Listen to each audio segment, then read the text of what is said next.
शांतिगिरी महाराज निवडून येणार, नाशिक नशामुक्त होणार। नाशिक नगरी यापूर्वी सांस्कृतिक आणि धार्मिक क्षेत्र म्हणून ओळखला जात होतं।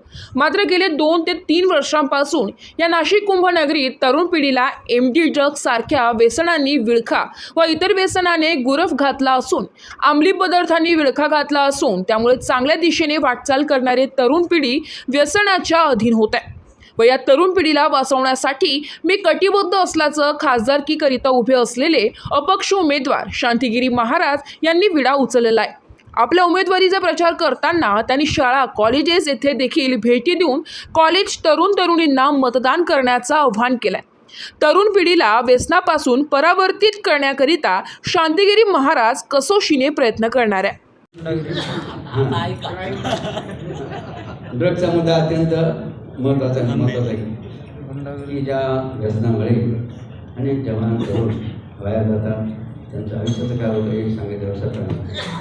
आणि म्हणून हा जो काही प्रकार आपल्या नाशिकच्या परिसरामध्ये आपल्याला पाहायला तो अत्यंत तो कलंक आहे। ज्या नाशिकची ओळख प्रोग्रामच्या राज्य म्हणून आहे, जन्मभूमीची आहे, लक्षात आहे। अनेक दाक्षासारख्या बघा पिकांहून प्रसिद्ध आहेत। मात्र जर त्याची ओळख अशा जर निगेटिव्ह किंवा कलंकित मार्गाने होत असेल तर आपण सहन करणं योग्य आहे का?